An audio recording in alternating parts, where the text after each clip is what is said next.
This is 8 Minute Climate Fix, a podcast helping you understand the energy and climate challenge in just a few minutes. I'm your host, Paul Schuster. The Trump administration has pulled back on a lot of the climate progress from the previous administration. But that's not to say that governmental climate action has completely disappeared. States and municipalities have stepped up to refocus efforts on reducing our impact on the environment. One of the ways that states are continuing to finance climate action is through the establishment of green banks, financial entities that make it easier for individuals or companies to invest in energy efficiency or solar or any number of energy transition projects. Here in Massachusetts, that green bank is known as the Massachusetts Community Climate Bank, and it's already doing some really amazing stuff. In today's episode, I sit with Maggie Super Church of the Mass Climate Bank to discuss the role this institution plays, not only in meeting the Commonwealth's ambitious climate goals, but in helping to address the housing crisis as well. 8 minutes. It's how long it takes the sun's race to hit Earth, or about how long a summer in Massachusetts feels like. You gotta get that beach time in now. Let's get it on.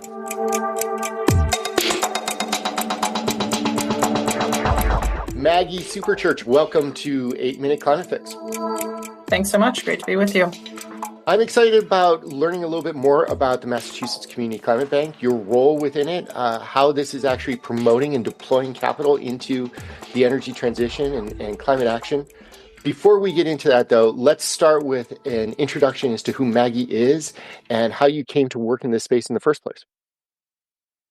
Sure. I joined the Massachusetts Community Climate Bank just over a year ago, and I live in Massachusetts. I've worked in Massachusetts and around the country for a couple decades on really a whole range of issues that the Climate Bank is focused on, from affordable housing development and preservation to environmental protection, climate resilience. I'm really thinking about how the tools of finance can help advance that work. And so the Climate Bank's creation in 2023 and its setup at MassHousing really is an exciting opportunity to put a lot of the skills and experience I have to work at a moment when we need to really be bringing a lot of those worlds together, the worlds of housing, climate, environment, community development, impact investment, finance, really have to work together if we're going to get this job done. So would love to learn a little bit more about the impetus around setting up the Climate Bank in the first place and what you guys do. It's an important part of Massachusetts' ambitions and goals and targets towards, transitioning to a cleaner economy. You hold a very important part of that linkage and of that chain. So would love to learn a little bit more, and maybe you can describe to the audience what the Climate Bank is set up to do and how it's going about its mission. Absolutely. We're very excited that the Massachusetts Community Climate Bank is really the first of its kind entity in the country that's trying to bring together a focus on affordable housing and climate simultaneously. We are really thinking about how to drive investments, loans, all kinds of funding that can support so-called decarbonization, which is a big fancy word for how we make our homes more energy efficient, less reliant on fossil fuels, and more connected to clean energy. And that's complicated. It takes resources. And so our job is to really work with public and private funders to drive dollars toward that work.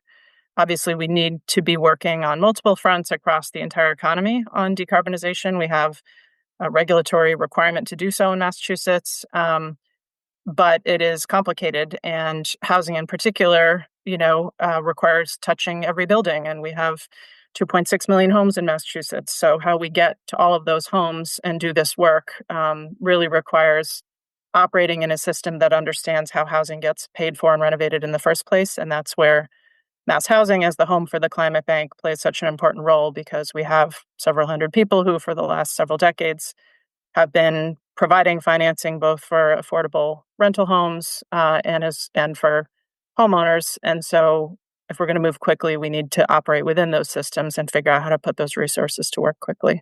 So as you kind of talked through that and some of the different financing options that already exist and have been utilized in the past around housing, it sounds as though what the Community Climate Bank is doing, and I'll probably just use Climate Bank to keep the the words from spilling out of my mouth.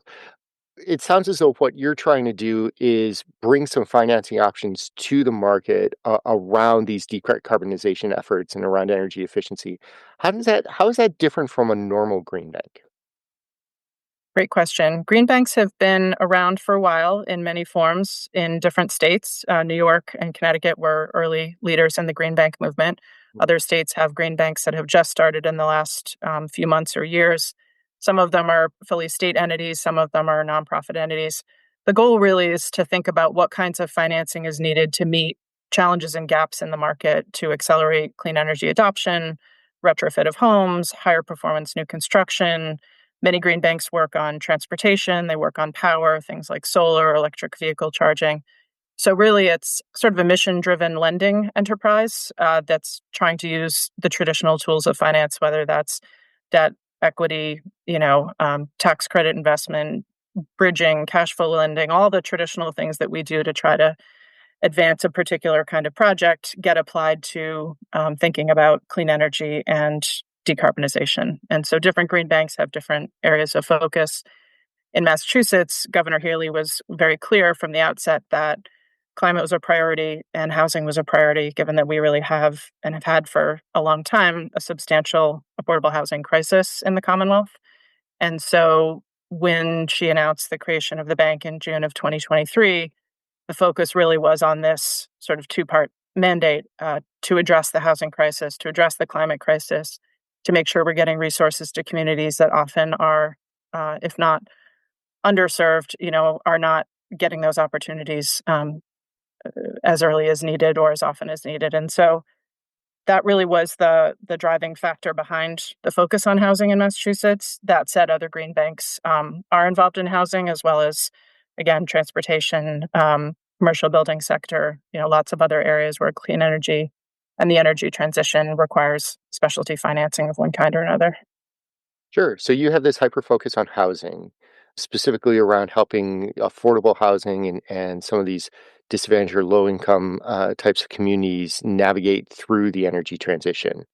As you mentioned before, your climate bank sits in there where private banks and private lending can't necessarily, there's a gap in the marketplace in some form or fashion.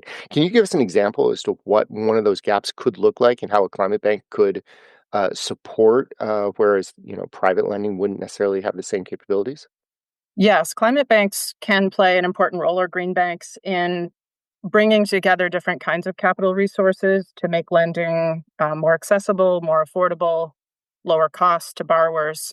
So, obviously, everybody knows we're in a high interest rate environment right now. And so, if you go to your commercial bank, say as a homeowner, and you're looking for a loan to make energy improvements to your home, that can be pretty expensive. And in addition, the bank may not know enough about the kinds of improvements you're proposing to make to feel comfortable underwriting that loan. How do you value a solar system? How do you understand what potential energy savings might be? And particularly for low and moderate income homeowners, where various kinds of underwriting criteria may not fit as well, it's important to have an entity that is used to working with those kinds of homeowners and can safely underwrite those loans in a way that's both accessible to the homeowner but not creating undue risk. So that's partly about knowing the market. That's partly about providing financing at lower rates, potentially for longer terms, so that your monthly payments are lower. That's providing hands-on technical assistance, so that people who are undertaking these projects really know what needs to be done, what benefits they will see, how it will impact their bottom line in terms of utility payments, in addition to mortgage or loan repayments. So it's really bundling all of those things together and understanding what that segment of the market needs that might be different from, say, a large commercial entity that has a strong balance sheet and has the ability to float costs while they wait for tax credits to come back, that sort of thing. So we're really trying to understand what the needs are in the market and then what financing tools we can bring to bear to meet those needs, which sometimes means we're using public dollars either alone or in combination with private dollars.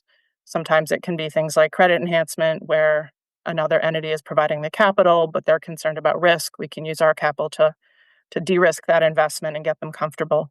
So there are a lot of different ways to think about how we use tools of finance to provide products that, again, meet parts of the market that otherwise aren't being served or served well, and also ensure that very scarce grant dollars, because there's never enough grants to do all the things, can go where financing is not an option. And there's some things that can't be supported with financing and do need just, straight grants or subsidy. But we're trying to play in that space in between so the capital can recycle and come back and support the next project and the next project, even if it's on a longer term at a lower rate. So when you think about the capital that you deploy and that you help to finance, like how do you think about the return on that capital? You're not just a private institution looking for a pure financial return. You do have kind of this second mandate that you alluded to earlier around supporting the energy transition, supporting affordable housing. Like how does the Massachusetts Community Climate Bank think about the return and the success of what you're trying to do? We're really thinking about the ability to recycle capital wherever is possible. So it's return of capital, not always return on capital. Hmm. So if we can, make for example, a 20-year loan at 2%, we will see it come back. It'll come back slowly, and it's certainly much less than a traditional market investment, would earn in this environment. But that's okay, because the point is, if the market interest rate loan is not supporting the kinds of projects we want to be doing in the communities we want to be doing them, we need a different kind of solution. So really, our approach is to build sustainability over time in terms of our own ability to bring those resources back and put them to work wherever possible, but recognizing in some cases, that will either be slow or more difficult in certain kinds of projects than others. So across a portfolio, you might say, well, you know, solar loans might be shorter term and that money can recycle faster, whereas a second mortgage on a home might be a 20-year loan. And, so that money's going to come back more slowly. But over time, you're building a capital base as well as bringing in new resources that can sort of augment what you have already. So it's really not principally driven by, really not at all driven by profit, though it is driven by a desire to bring funds back into the fold so that they can be reinvested and relent going forward. The circularity of financing. I love it. You mentioned this earlier. One of the unique parts about the climate bank here in Massachusetts is that it does have this focus on housing. Why did Governor Healy, when she was setting this up and announcing this, decide that housing was where we needed to be putting some of these efforts?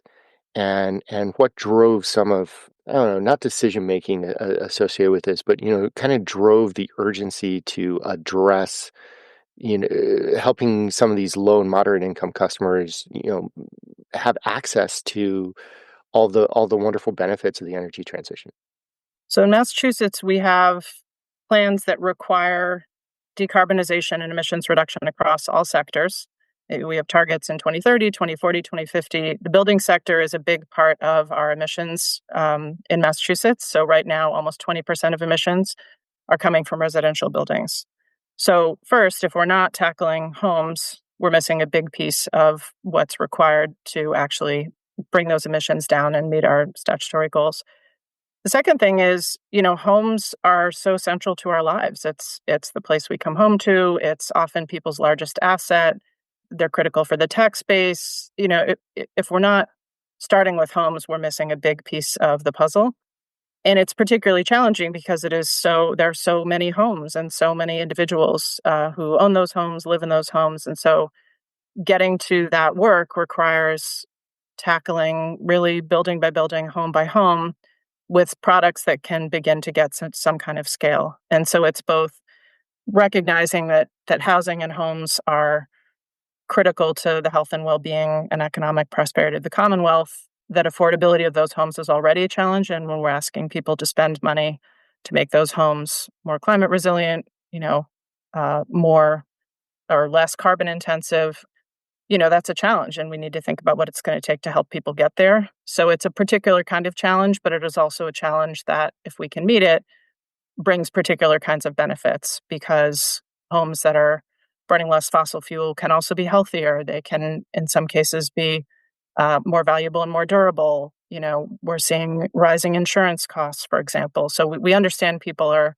spending more to own and maintain homes. And if there are ways we can achieve some of our goals for climate while also benefiting homeowners and renters in other ways, that's another reason to focus on homes in particular. So that explains why this climate bank was nested into MassHousing, which is kind of a unique place for a green bank to sit at a state level. Given your focus upon housing, given your focus upon some of the different projects that you just talked about, were there other benefits that you found after this was set up under MassHousing that continue to help you as you move forward? We're really excited to have the climate bank at MassHousing, in part because setting up any new enterprise takes a lot of time and resources. For anybody who's started a business, just trying to figure out where the coffee pot goes and how to make rent and, payroll and hiring. And, it's an incredible amount of work that goes into setting up any sort of for-profit or nonprofit enterprise. I wish it was just easy enough to figure out where the coffee pot went. That would make things so much easier. It really would. I know. It's true. I used to say sometimes you're often both over and underqualified for most of what you do in any kind of startup. So, you're doing all the things. So it's really wonderful to be at MassHousing, in part because, again, this is a longstanding institution in the Commonwealth with a long track record and a lot of experience working across the Commonwealth, with many different kinds of lenders, investors, borrowers, and a lot of talent in place already. So most green banks in the country, take probably minimum 2 years startup to get to the point where there's a single loan or transaction that's closed. We got going really within about 8 months. We were announcing our first loan program from when I started as staff member number one. And we closed our first loans at the end of 2024. So some of this is just the ability to move quickly and to take advantage of all the existing infrastructure and capability that's already in place at MassHousing so that we can move, urgently and effectively in putting dollars to work. That's great. Are you able to share what some of those initial projects were all about? Yeah, we're really excited with our to share more about our first loan program, the Energy Saver Home Loan Program, which launched in April of last year. And we really focused on 1 to 4 family homeowner properties to begin with, in part because we know that trying to address energy related retrofits can be really daunting for individual homeowners who don't have the time or staff or resources to really try to unpack what to do, how to do it, how to pay for it. So we knew that was an area that was going to be important, particularly if we're trying to reach low and moderate income homeowners. Hmm. And secondly, we have a lot of older building stock across the Commonwealth, these 1 to 4 family homes, the smaller ranch buildings, the triple deckers, homes that were built before 1980 and particularly before 1960 have very high energy usage. They're just right. Many of us have firsthand experience with this, right? Yeah. And we also know that that's where a lot of the emissions are coming from. 60% of those residential emissions are coming from 1 to 4 family homes. So that's both a really significant challenge, but also a place where we think we can begin to make a difference. So in thinking about how to address that segment of the market, we went out and talked to, through a survey, a number of borrowers who have a first mortgage with MassHousing already and said, what kind of improvements have you made related to energy? What would you like to do? What barriers have you encountered? What would make it easier? And we got some really valuable insights. So, for example, people said, I would love to make energy improvements, but I can't afford to pay for them and then wait months for a rebate or a tax credit or some other incentive to come back. People said it's really hard to find a contractor. People come knock on my door, offer services. We don't really know who to trust. And then if we try to find someone, we may not get them when we need them. We certainly heard that affordability was a challenge. So people, are seeking lower cost financing options, particularly if they have, encountered issues, for example, with, oh, my credit score was a little bit too low for some of the existing programs or, other ways in which they've had a hard time accessing financing. So that information paired with what we know about the other incentives and benefits available in Massachusetts, of which there are actually many, helped us think about how to provide really what we're calling concierge support to those homeowners. So the way the Energy Saver program works is that homeowners initially contact a concierge service provider who orients them to the program. does an initial income eligibility review, connects them with one of our lender partners who do the loan origination to ensure we know what kind of loan they would qualify for. And then they get connected with an energy service provider, a company called Abode Energy Management, that comes to your home and sits down and does a walkthrough, does some assessment, understands your goals for your home, and provides a recommended set of projects that can help the homeowner achieve at least 20% energy reduction, which is a program requirement. Mhm. And the homeowner can then select the measures they want to move forward with.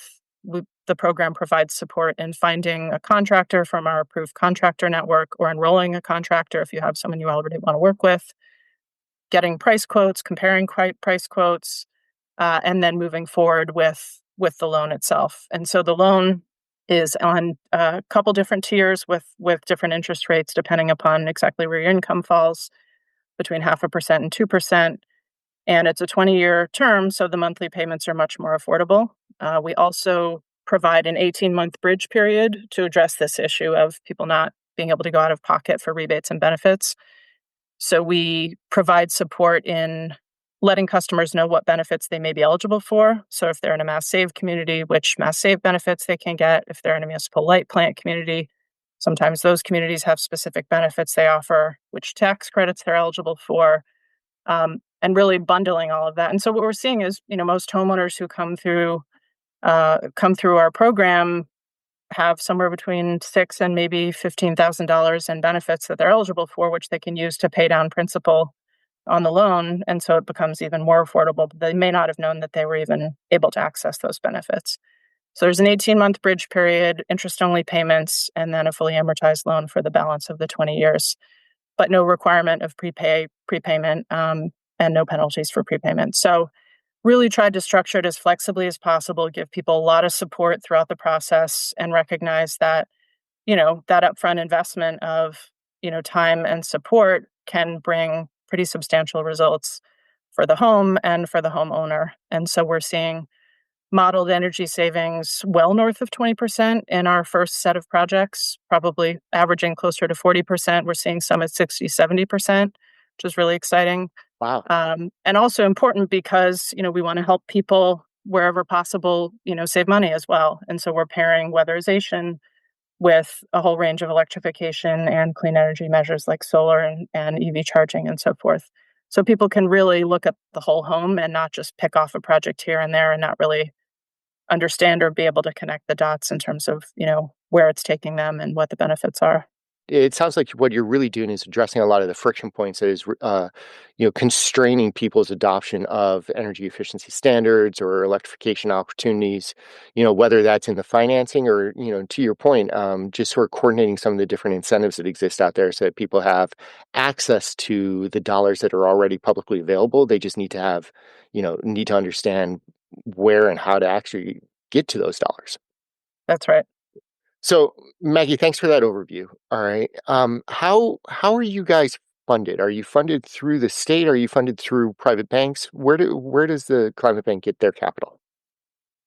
The Climate Bank was seeded with $50 million in capital from the Commonwealth of Massachusetts, which came from the Commonwealth Climate Mitigation Fund. And so that has enabled us to get up and running. $50 million obviously is not going to solve decarbonization of all housing in Massachusetts, but it is a good start. And the expectation is that we will continue to raise capital from other sources in the shorter term. There are also a number of larger commercial banks and others, philanthropic institutions that are excited to participate in this kind of work. And so we anticipate we'll be working with several of those, other private and public sources as well. Ultimately, this kind of work requires sustained revenue over time as well as capital recycling. And so that will need to be something that supports the bank in the long run. But there is plenty of work to do and a number of resources we're actively pursuing to build on the $50 million in seed capital that we have.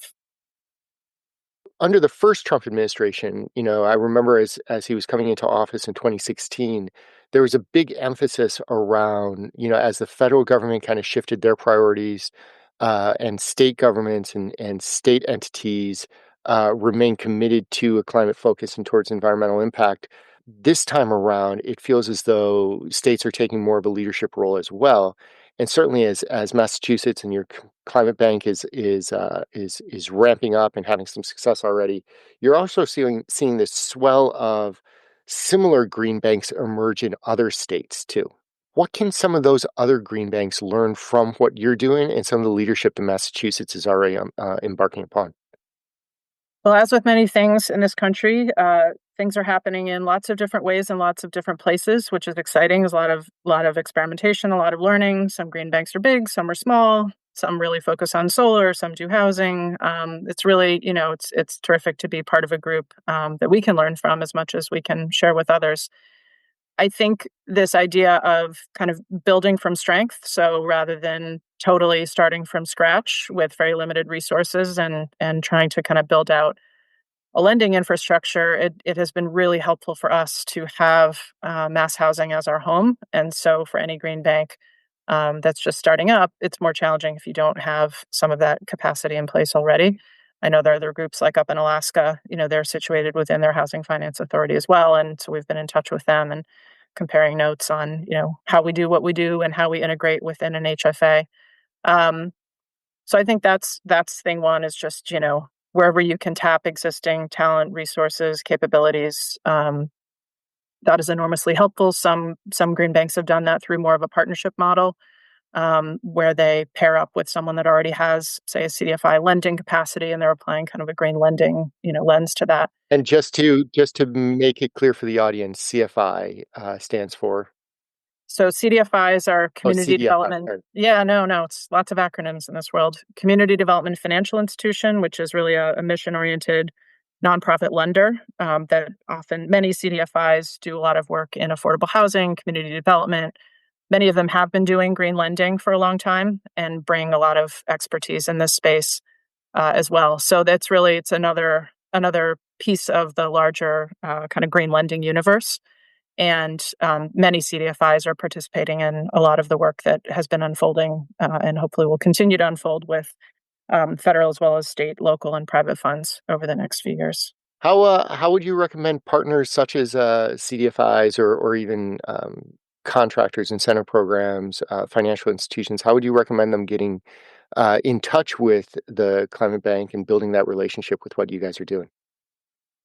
We are hard at work building out our own staff. So we have more people that are out on the road talking to homeowners, talking to community groups. I will say we're very pleased to have some partners through our Energy Saver Home Loan program that are already working in all the communities we serve across Massachusetts. So for homeowners, those providers are the first point of contact. There's more information on our website at massclimatebank.com. I can also share that the service providers we work with and the territories they cover are one is a group called CET, Center for Ecotechnology.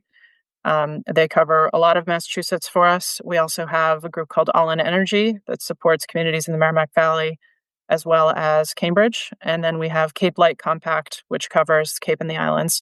So those are really the go-to folks for homeowners who are interested in learning about our Energy Saver Home Loan program.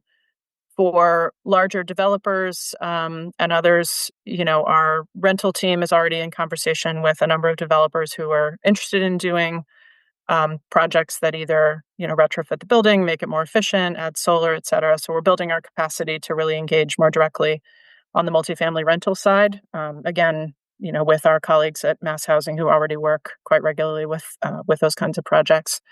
So again, website is a good resource. Homeowners, we have a go-to, and rental, we're building out some of those capabilities.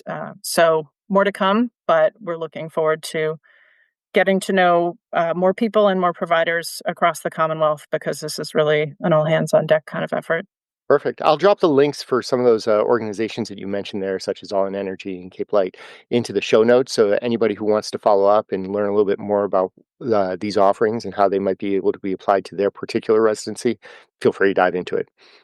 Maggie, as we wrap up, what are the 2 or 3 things you want the audience to come away with from today's conversation?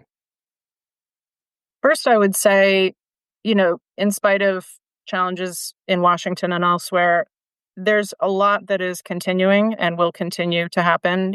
We're very fortunate in Massachusetts to have a lot of leadership and support from the governor on down for really advancing a clean energy and climate resilient community agenda. And so, none of that has changed, and we will continue to do the work that is needed. And there's a lot that homeowners can do, and a lot of benefits that are available. So, as a little bit of a sneak peek, I will mention that we are working to make a more public-facing resource available through partnership with Rewiring America and a number of others in the Commonwealth, so that homeowners can, at a glance, see what benefits they may be able to access, whether it's in connection with our program or not. And that's, again, a great example of just making sure that people know what benefits are out there and providing support to make energy improvements, whether they're big or small. There's almost always something, that can be done.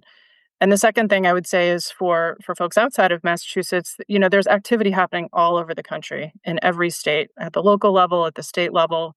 There are green banks, there are CDFIs, community development financial institutions, there are local banks, there are credit unions. There's a whole infrastructure of people who are trying to do this work. And so finding, like-minded people who want to do this work with you can happen anywhere in the country. And the last thing I would say is, there's so much benefit that can come from this clean energy transition that's about economics. It's about saving money at home. It's about good paying jobs. It's about health benefits, really bringing down pollution, making sure people are safe in their homes. So there's a lot of reasons to think about doing this work, and a lot of ways in which the work will pay dividends over time. And it's something we all have a part in. So just keep the faith and keep moving forward. Perfect. Maggie Super Church, thank you for joining us on 8-Minute Climate Fix today, giving us a little bit of perspective in terms of how Massachusetts is approaching the climate problem, how the Massachusetts Community Climate Bank is helping to reduce the friction and create some financing opportunities to help advance decarbonization of our homes and buildings here in Massachusetts. Thanks for this update. Really appreciated this conversation. My pleasure.